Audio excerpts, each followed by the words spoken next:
Hello, mint chocolate chip balls. I promised you I was going to make a video showing you a poster I had from the old skateboard shops me and my wife used to run.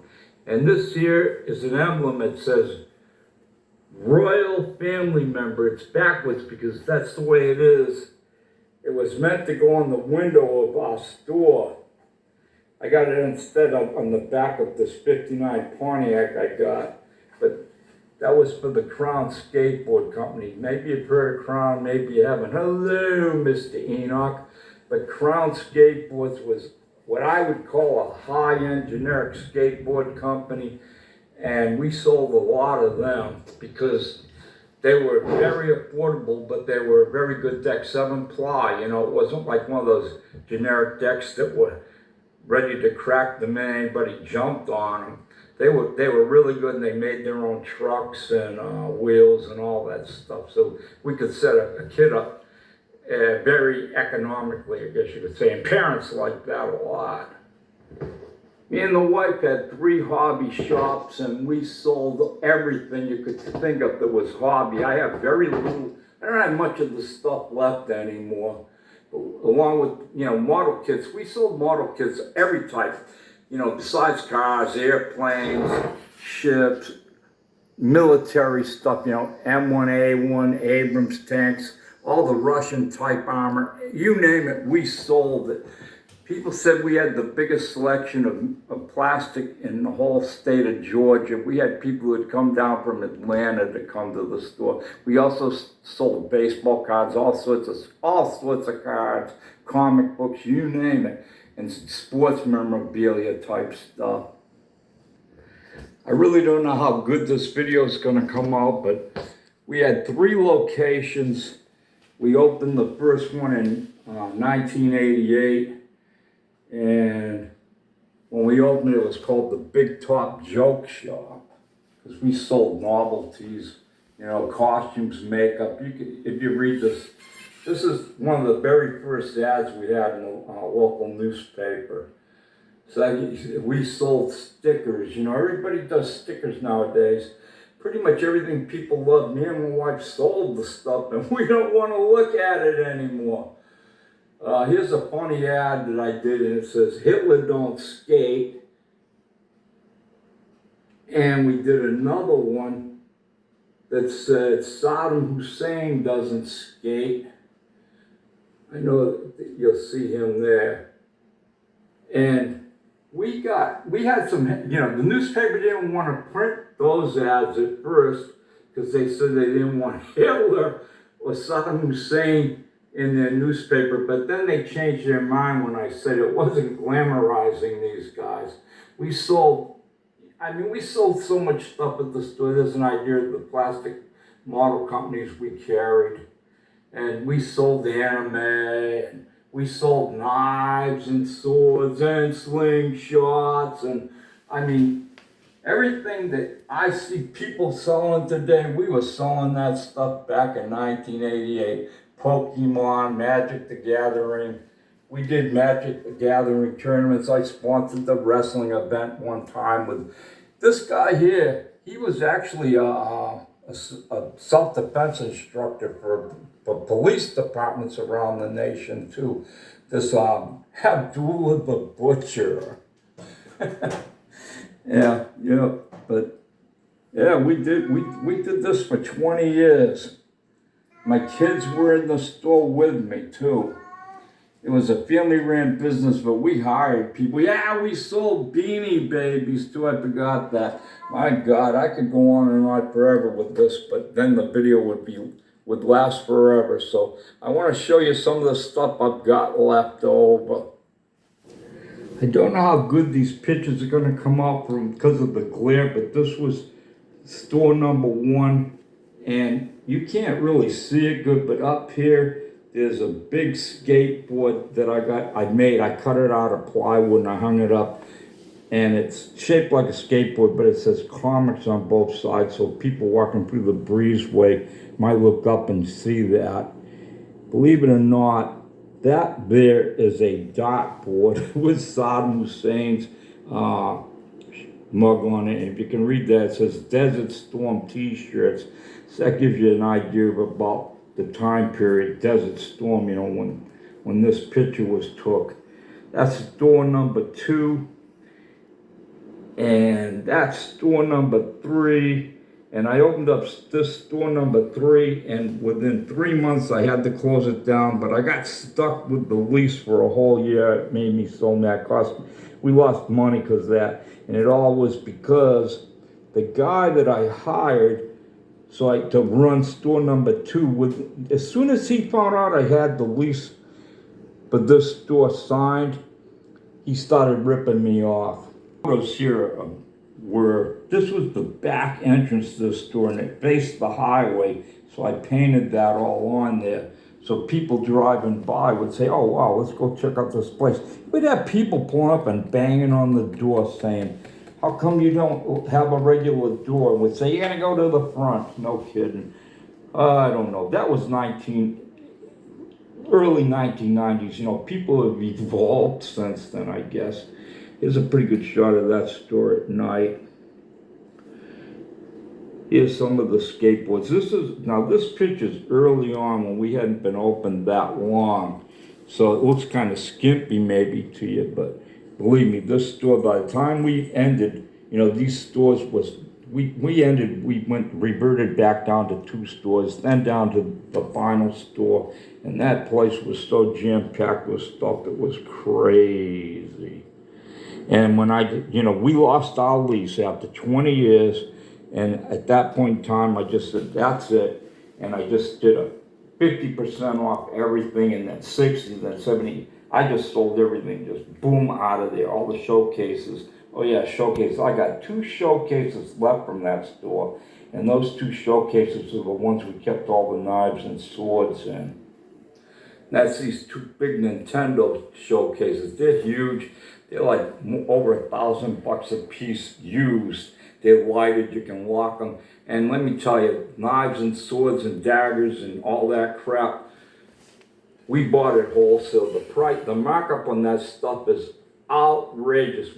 You could buy knives you could buy a sword for $5-10. I was importing them from Pakistan also, but our main supplier was a place called Bud K. And Bud K, wholesale, $3. They'd suggest retail, $30. This stuff's all made in China. It's unbelievable.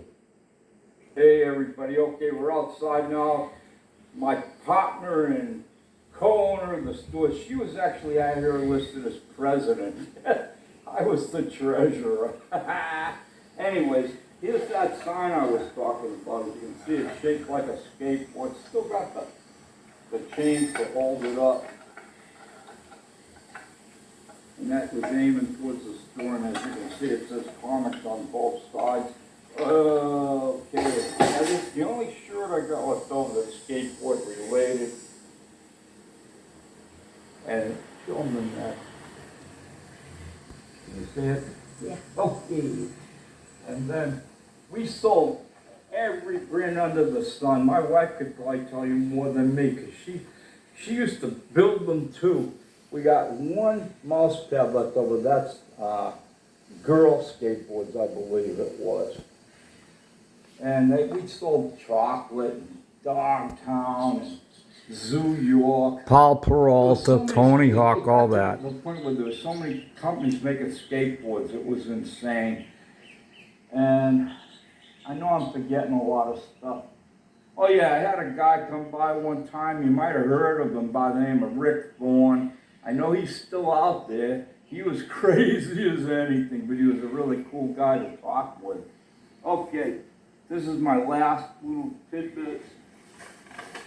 You can see right up here, it said, serving the county since 1988.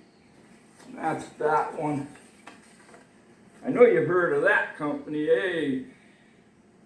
Mint chocolate chip balls. Man, that's a mouthful. I have a hard time remembering that, but we got this sign here. And this was hanging up in the store, you know, off the ceiling. We had stuff all over the place. I got only these 2 things skateboard related. posters. I got a lot of comic book stuff. I keep saying I gotta start doing some shorts showing my comic posters. And the comic posters I got was all, stuff that the comic company sent you to tell, put it up to get kids to buy Wolverine or Superman or whoever, And I'm talking Marvel, DC, and what were some of the other companies that made comics besides Marvel and DC, the independents? Do you remember any of the names? Image. Say what? Image. Who was Image's big star? I forgot the name. Spawn. Spawn. Me and my wife didn't read comic books. Me and my wife didn't ride skateboards. We sold Dungeons and Dragons and all those role-playing games, White Wolf, Vampire the Garret. We sold it all. People would come in and talk to us all day long, and we'd sit there and just shake our heads, and they thought we understood and knew it all. We didn't know nothing. We were just selling the stuff. It was a complete accident, basically, how that store wound up what it was. But it was skateboards that saved my butt. I was still in the Army when I opened it, and we were struggling, and a guy that was in the Army with me said, "You should sell skateboards."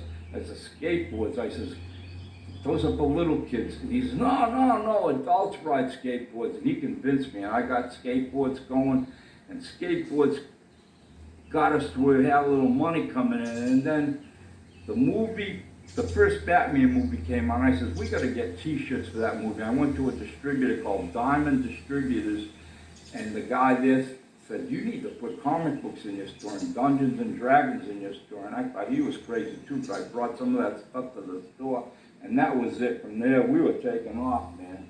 And here's the coolest poster. You're going to love this one. Mint chocolate chip balls. Hey, check this out. This one's special, huh?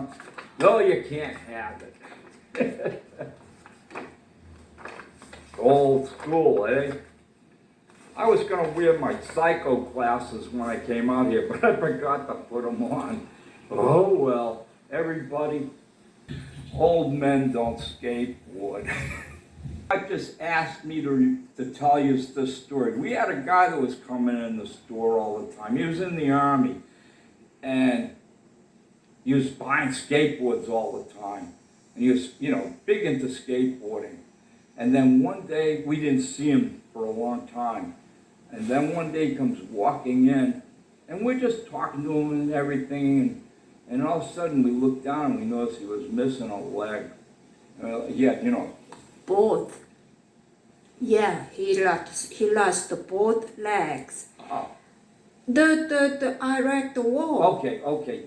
I was confused because there was another guy that came in that lost one leg from a motorcycle accident, but she's right. Yeah. That guy lost both his legs. He's only 19 years old. He went to the war. He was in the Army, so he went to the war. Then he come back, and he's walking fine. And he boasts about his sneakers, but he said he couldn't skateboard. I said, and then he bought the shoes, Vision. Yeah, we sold the band shoes. Yeah, band shoes. And he lost both legs. I mean, he's just a really happy boy.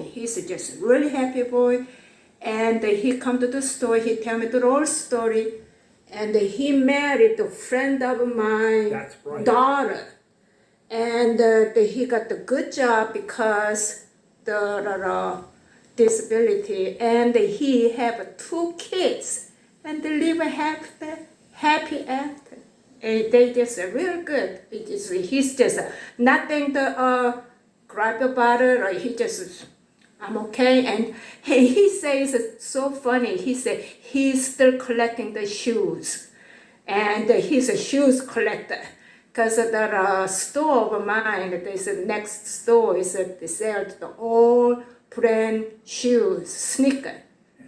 And he kept buying, and he said he liked it. And he showed me the kind of shoe, when the shoe shine you go to, they put the wood, the foot shape to put it, Wow. Yeah, he have those too, and he banged his legs, the metal sounds, and so he's happy, and that's the one of a story. My wife could tell you tons of stories. Like I said, we had, she was running one store and I was running the other. And that's why I completely forgot about all that. And then when she died, I remembered, yeah, his mom helped him through a lot of that after he came back with his legs gone and all. Yeah.